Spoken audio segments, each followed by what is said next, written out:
প্রশ্ন, ফাতেমা রাদিয়াল্লাহু তাআলা আনহার আগে একজন মেয়ে জান্নাতে প্রবেশ করবে, নাম তার জামিলা। মাশাআল্লাহ, এই ঘটনা সম্পর্কে বিস্তারিত তথ্য দেবে, জাযাকাল্লাহ খায়র। এটাও ওই রকমই গাঁজাখড়ি কথা, যেমন গাঁজাখড়ি কথা হচ্ছে ময়ূরের কিচ্ছা কাহিনী।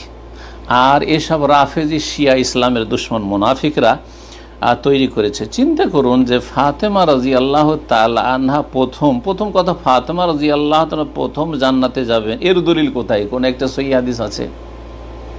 রাসূলুল্লাহ সাল্লাল্লাহু আলাইহি সাল্লাম প্রথম জান্নাতে দরজা নক করবেন, আউয়ালু মান ইয়াকরা বাবাল জান্নাহ।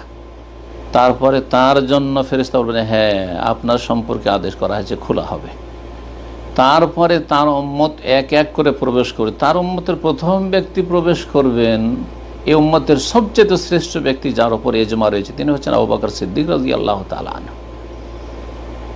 ফাতেমা রাদিয়াল্লাহু তাআলা আনহু, আর তাকে মা ফাতেমা বলা, হ্যাঁ তিনিও মা, আর তার মা খাদিজা উম্মুল মুমিনিন, কোরআনের ভাষায় মা মেয়ে উভয় মা। এইসব রাফেজি শিয়াদের কখনো খাদিজার প্রশংসা শুনলেন রাদিয়াল্লাহু তাআলা আনহা, তার প্রশংসা এই শিয়া রাফেজি এবং শিয়া রাফেজি পন্থী যারা সুন্নিদের মধ্যে আত্মগোপন করে আছে সুন্নি নাম ধরে, তাদের কাছে শুনলেন না।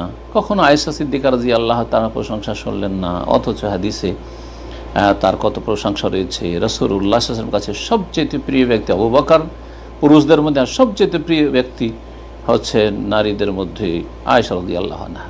চিন্তা করুন তো একটু, দেখি যে ফাতেমা রাদিয়াল্লাহু তাআলা আনহা চাইতে কম মর্যাদা খাদিজা রাদিয়াল্লাহু তাআলা না তার চাইতে বেশি? হ্যাঁ, ফাতেমা রাদিয়াল্লাহু তাআলার চাইতে বেশি অবদান কি খাদিজা রাদিয়াল্লাহু তাআলা নেই ইসলামের জন্য? রাসূলুল্লাহ সাল্লাল্লাহু আলাইহি ওয়াসাল্লাম কি এসব কথা বলেননি সিরাতুন নবীতে? কখনো পাননি। বরং সহিহ হাদিস রয়েছে যে যতটা ধন সম্পদ কাজ দিয়েছে, যা এই ফাতেমা রাদিয়াল্লাহু তাআলা আনহা খাদিজা রাদিয়াল্লাহু তাআলা আনহার তিনি যা কিছু ছিল ইসলামের জন্য কোরবানি করেছেন, সিরাতের কিতাবেতে রয়েছে। এইরকম আবু বকর সিদ্দিক রাদিয়াল্লাহু তাআলা আনহু সম্পর্কে স্পষ্ট ভাষায় বলেছেন, হাদিসে রয়েছে যে আবু বকর সিদ্দিক রাদিয়াল্লাহু ধন সম্পদ যা আমাকে উপকৃত করেছে তা কোনো মানুষের ধন সম্পদে উপকৃত করেনি। কেন আবু বকর সিদ্দিক রাদিয়াল্লাহু তাআলার নাম এগুলোতে আসলো না? কেন খাদিজা রাদিয়াল্লাহু তাআলা আনহার নাম আসে না? আশা করি বুঝতে পারছেন।